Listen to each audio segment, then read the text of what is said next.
Welcome to Local History, Legends, and Lore. I'm Julie Lugo Cerra, your host today, and with me we have Jack Newton and Steve Newton. Thank you. Jack is a respected member of the business community, and he has been here a couple of years, has worked in his family business,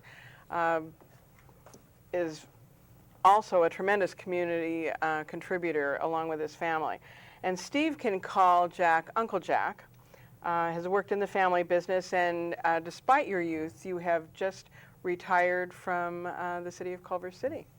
Actually, we recognize you better, Steve, when we see you next to one of your vintage cars. Thank you. So Jack, your family came from a long ways away. Tell us about how they got here and where they came from.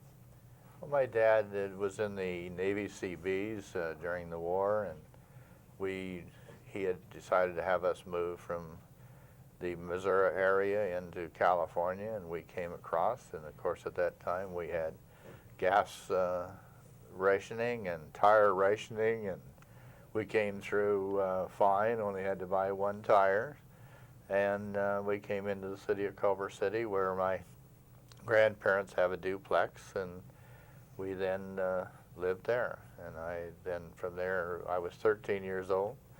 Attended Hamilton for 4 years because we had no high school in Culver City. That's right. And from there, it's just on to history. When Dad was retired from the Seabees, why then he started his business after working with some of the local plumbing shops here in town.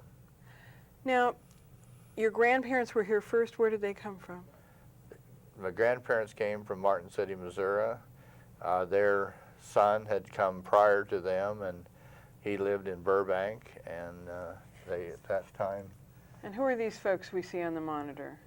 They, in the second and third from the right is my grandparents, Jesse and Joe Jecker, and the others are relatives to them who live down towards San Diego area. I see. So that would have been in the 30s? 40s? Well, we came in 43. Okay. And then your grandparents were here in the 30s? Yes. Okay. Yes. He And was that a was retired blacksmith from the Missouri area. Oh. Of course, the blacksmith trade was the #1 trade of the nation because they made the wagons and the equipment to eat your forks and spoons and pans and so forth. Who do we have up here? I'll have to ask Steve. Oh, one's me.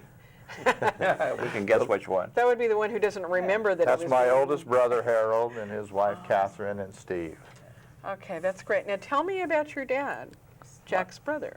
My dad was a mail carrier after the war, and started at the Gateway Post Office, which is basically, I consider more of the main post office at that time, and which it was. He drove a Model A mail truck with the old sliding doors, and the main people that he had to take care of was Metro-Goldwyn-Mayer, most of the large studios, and basically Howard Hughes. And you know, they would work at that time in the post office. That's my dad on the right, my grandpa Newton that started the plumbing company, and my great-grandfather Joe Jecker that was the retired blacksmith.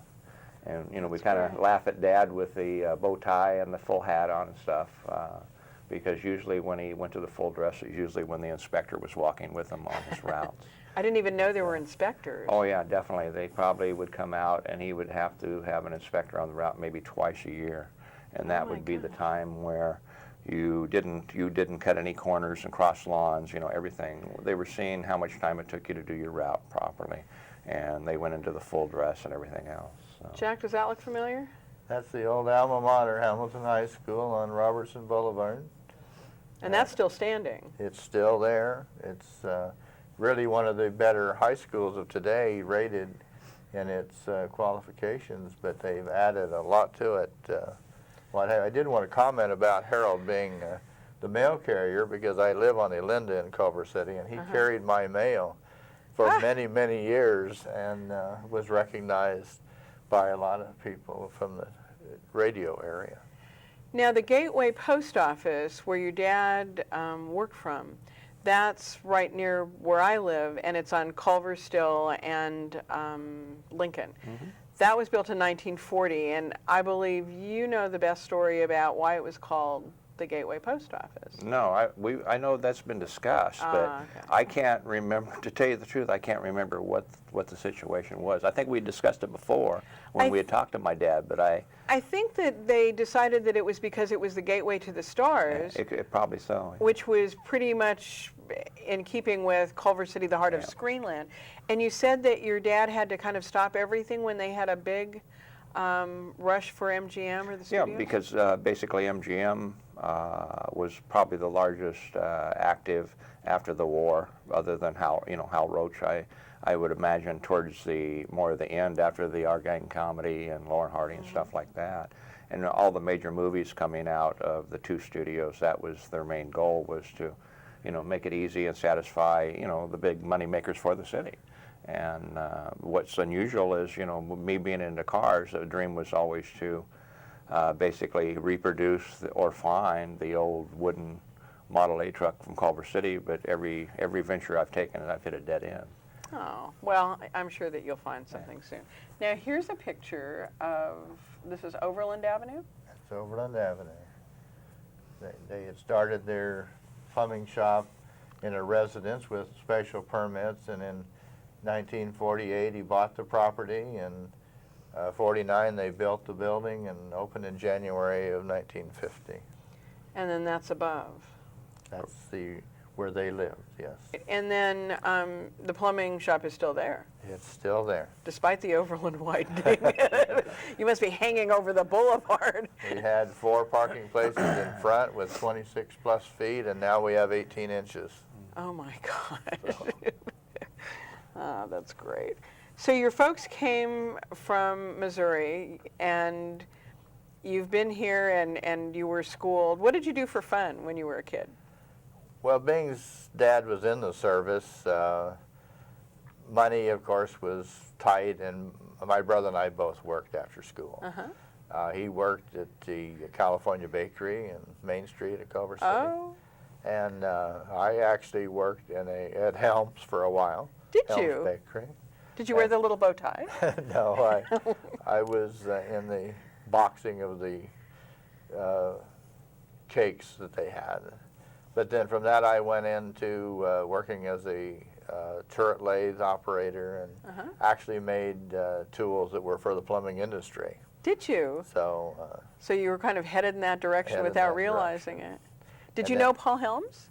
no, No, okay. no.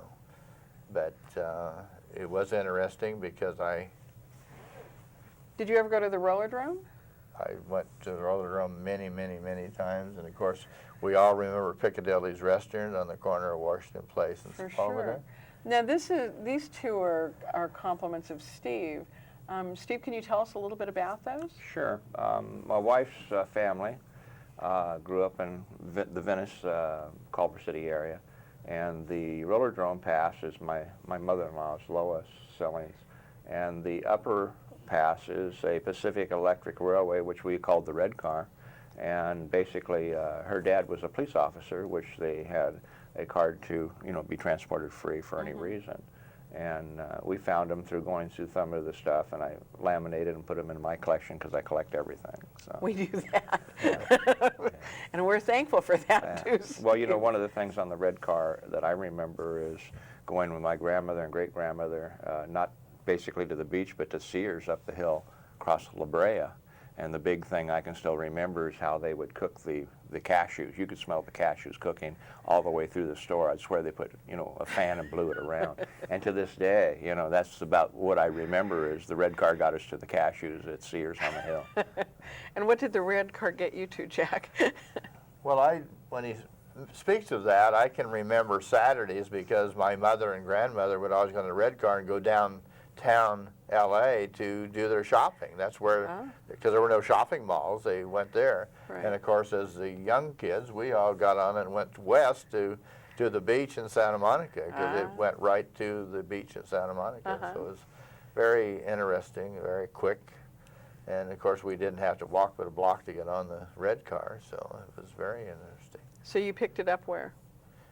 I can't remember the name of the station, but it's right where Venice and Huron Avenue, they had a station right there. All right. There was another shot, and I think this is a slightly recognizable person. Tell us about that, Steve. That's okay. Were you in jail? I'm in jail. It's the Culver City Jail when it was in the back of the City Hall before they had built the new one in the 60s. And I worked for Newton Plumbing at the time. And one of the things when we serviced for the city, I basically was the third generation of subcontracting to them until I went to work for the city personally. But penal ware made for prisons and stuff was very hard to get.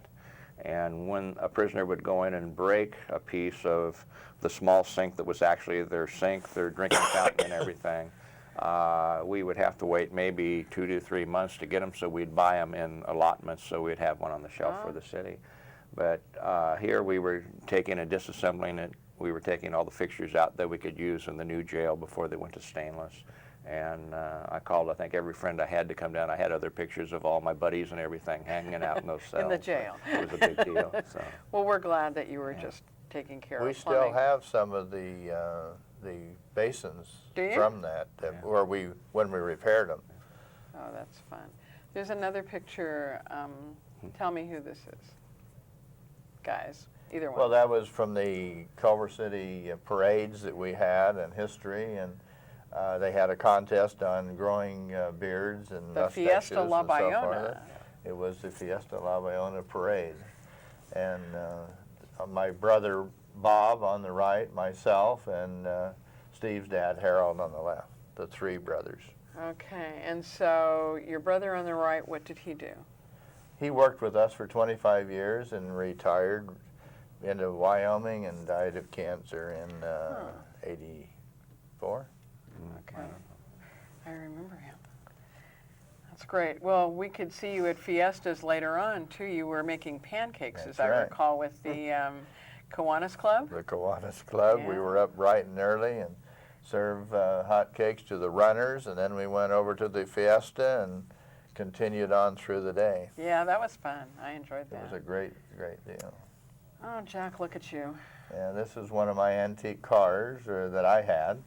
This was a pickup truck that a gentleman in Culver City was in the landscape business. I believe on Baldwin, is that correct, Steve? I thought it was maybe LaSalle or whatever. He deceased, and I bought the pickup, and then registered again in Culver City, so the truck was up in the years and never been registered anyplace but in Culver City. And I ended up selling it to AAA, and they put it in their museum. Oh, my gosh. So, That's great. it's in Costa Mesa. It's in Costa Mesa. So you come by this affinity for cars naturally, Steve? Is Yeah, that you'll see. what I'm getting? Oh, yeah. Oh, I now, mean, what have we got here? this is the Fiesta, and that's the truck, and you see me at the back, and one of the city employees and long residents, Tom Shueski, who a lot of people know. Right. We call him the welder, because basically Tom the welder. that's Tom the welder. That's right. I remember him. So we would see, now, who is this? Now this is myself in front of the homestead on Huron. Jack's Model A. It's probably about 1947 or 48, I would imagine.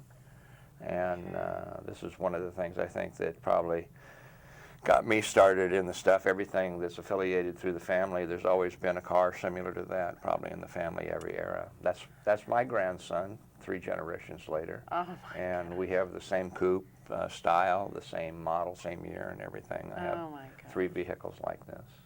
This one now has been converted into the Culver City police car. So. Oh, that's the one we Yeah. saw. Yeah, okay. The car that was mine, I ended up in 1948, and I drove it to Missouri and sold it for a cow and a calf and $100. Oh, my gosh. A cow and a calf and $100? Had to teach the lady how to drive it because she drove a Model T, and she wouldn't let me teach her any place but in the cow pasture. And if you've ever driven a Model A in a cow pasture, No, I haven't it's had an that experience that you will never forget. That sounds like fun. I think I'd be better on the street. Now, tell me about this. That's the old City Hall, isn't it? That's probably, I've had about 9 coupes. I seem to go through all the different body styles but fall back to this. But before they turned, tore City Hall down, I wanted to try to get one of the cars up there and take a, more of a historical picture for myself. And you know what's interesting about this picture too is, do you remember one of the Laurel and Hardy movies? I think it was called County General.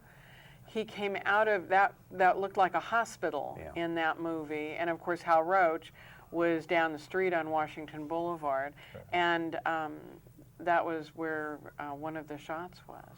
You know, one of the things about growing up in Culver City and having the old cars is I can still find background shots of homes that are still around in the area to take my cars to and try to do black and whites, and that's one of the things that we had planned to do, but we've never got off the ground, actually. That's great. That's great. I love it. And so you worked for the city for how many years? Speaking of I City just Hall? retired with 23, and they gave me 2 to get rid of me, so. Okay. But, you know, it was really hard because everybody, you know, subcontracting. Handshake. Yeah, some people thought I had worked there forever because of subcontracting through Newton Plumbing for so many years. So I'm very lucky because it was a job that I can jump around and know people in every facility. You know, just like when we worked for the family, and I know everybody on almost every street, between my dad being their mailman, my grandfather, my uncle being their plumber. I worked with people at the city that their dad was our milkman, and in those days, the milkman, the mailman, the plumber, they were basically almost part of your family. One of the people that you and my husband both worked with was Jessie, and her dad was apparently the milkman. He was my milkman. Yours too, okay. When I first got married, I was absolutely amazed. Sam's milkman, who was Jessie's dad, had a key to the house, and he used to put the milk in the house. It was just amazing. My dad was their mailman. We grew up on the same street on Wagner. My dad was their policeman, I guess. Whatever. Okay, tell me about your slogan. Who came up with that slogan? That was my dad's slogan when he started out, always keep your wife in hot water. It's misrepresented today because the meaning of it, of how nice it was that your wife had hot water in the home and the quantity of water. And that is the way it began, and we have kept it because of, we know its meaning, and also if anybody sees your vehicle and the name and the slogan, they forget the name, but they always remember the slogan. I think everybody knows that slogan. I think it's great. It is amazing. Yeah, it is amazing. It's fun.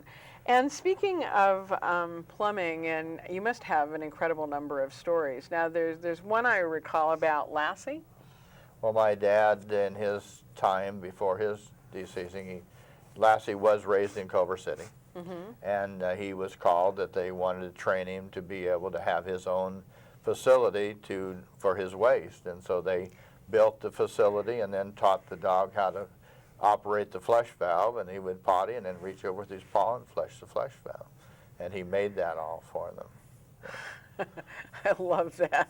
There's nobody else who can say that they've done anything like that. He very practical in his way, and I can remember when he was doing it. I was, prior to my being in the business, but of course I've been in the business pretty much all my life, growing up with it. I guess so.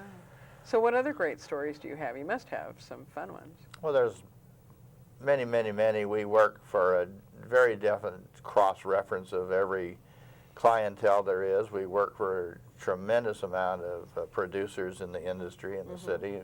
We worked for Carol O'Connor prior to his deceasing, and Phyllis Diller, and we still work for Phyllis, and she's a most wonderful lady, always greets everybody and opens her house for fundraisers and et cetera. And the death of her daughter really, that's when she retired, is when her daughter deceased. But we work for the president of Warner Brothers, but we work for people in Culver City and all the areas, and we have a total basis of clientele. We do commercial, industrial, residential, so What was your hardest interesting. job? What was your hardest job? I would say anybody would say the hardest job is where we have filth that comes about, and probably the hardest. But as far as mechanically, I've never known the word can't. My grandfather preached to us that can't was not in the dictionary, so I've always been challenging to anything and what have you. And of course, at the present time, probably the hardest thing is working with some of these inspectors that we have. But that's Hopefully okay. none of them are related to me. That's okay, because you learn what they want, you do what they want, and there's no problems. As I say, I don't find any job. The thing of it is today, we have so many imported products, which are beautiful products from Germany and every place. It's very hard to keep up your knowledge with all of the replacement area because we're in the service and you have to be able to repair these products, and they're very difficult to locate, to find. The internet has been great because you can find them on the internet and they fax the prints to you and you can then get the parts. So it's very interesting trade. What kind of changes have you seen in the community over the years? What was Main Street like when you were here first as opposed to now? Well, of course, I think everybody forgets that Main Street is only half a block long and very commemorative to the situation. And of course, I look back at his with California Bakery, and of course, next door to it was J.H. McDonough Plumbing, who had folding doors. It was an open air room that they had. They had all the appliances and water heaters and so forth, and I always remembered that because every morning they come in and open all these folding doors, and it was just open air. And of course, that's one of the big changes, I think, in our area, what have you, is the security factor and also the modernization to bring things up to date. But Main Street has always been an interesting, with the banks on each corner and so forth. Very interesting. Yeah, how do you feel about the redevelopment that's going on now? I think it's great. I think it's great. I think it's brought, in fact, we drove through Culver City, as we do every day, but my wife commented about how wonderful it was to see people out walking and doing the lights and what have you. And there's always people out about and doing. And of course, I was privileged. Our children gave me one of the bricks that are in the patio in the redevelopment area. And of course, my standard joke is now that everybody can walk on me. So, but it's very interesting. I think it's done a great lot for Culver City. It's very modern, very modern. Steve, I need to ask you about, you invented a drinking fountain, didn't you? Oh, well, I redesigned a fountain that I had seen used in LA, and working for the city, we have a lot of ADA projects for the handicap, and that's fine, but it also limits the amount of use for the people in the park that aren't, like the children. So what I had done is I had taken a design that I'd seen at Mar Vista Park, and I had retroed it a little bit for vandalism, number one, and that it would be a double unit that could be used by the handicapped and the small kids, because you know, when you're at a certain height and have to worry about wheelchair heights and stuff like that, eliminates any of the little kids getting a drink.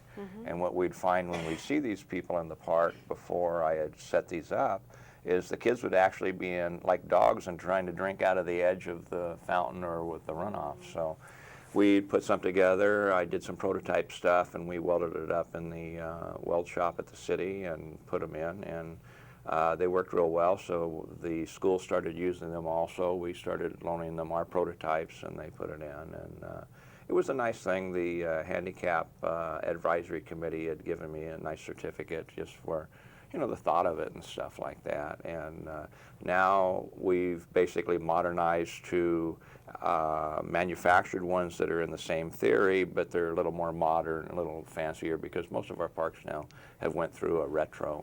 And they have them like at Carlson Park? Are they in all the parks? Yeah, I had them at Carlson by the picnic area where the Historical Society would have their picnics. And I think those have just been retroed into a fancier style. Okay. But the big thing for me as the plumber was the fact of people were just beating us to death on these fountains, the vandalism and the expense. And so we did a lot of conversion to where if we had to do any repairs, it was very economical for the city. At the same time, it was very usable for any type of person. So it worked out really well. And it just, you know, everybody kind of punched together, from the weld shop, which is in transportation, to the irrigation guys, which are into the park to do a lot of the stuff in the upkeep, to building maintenance, so where we did the design. But it worked real well. Everybody was very pleased. So you guys have been in Culver City a long time. Are you happy to stay here? I've lived here 60 years. I've lived on Linda 44 years. And I love Culver City. I have no intentions of moving.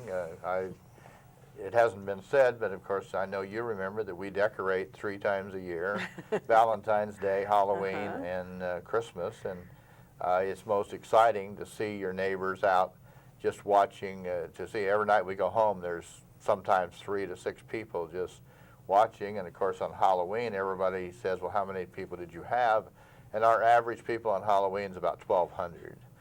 So 1,200? so it's very exciting. And people that never understand or believe you, we invite them to come over and stay that evening, and they immediately believe that we're underrating it. How fun. How Yes. fun. What about you, Steve? Oh, I mean, it's endless. Sticking around? Yeah, this was a great place to grow up. I mean, there were so many things, and here, you know, everybody that I run into, one of my hobbies that I have is Saturday morning. I go out at 9 o'clock to yard sales because I collect things, and I'll stop and visit with Jack. But there's not any part of the community I usually don't ride to and have somebody that I can visit with to break up, you know, a little bit of the. It's tough to go and ride to Sunkist Park from the east end of Culver City and to Studio Village, and so. You know, there's so many people that I either went to school with their kids, went to school with them, played baseball with them, was in DMLA with them. Might have went to our church at Cardiff Avenue. It still has the old town feeling, even though the amount of people and traffic that come through has, you know, increased quite a bit. But I my family was brought up here and educated here. The wife was educated here. The kids were born at the Washington Hospital, and I was born at the Culver Hospital, and it's just a super place. The only sad thing that I see is because it is so popular that if your children, my kids, will never be able to afford to be in here unless we win the lotto. So Yeah, I know. that's the only That's a sad difficult thing. Or wait till one of the parents kind of, you know, drop off a little bit. Well, let's hope that doesn't happen. I want to thank both of you for joining us today, and I'm going to ask you both to come back another time. We'd like to talk to you about some of the collections and some of your other recollections. Okay. So, Uncle Jack and Steve Newton, thanks so much for being with us, and thank you too. We'll see you again.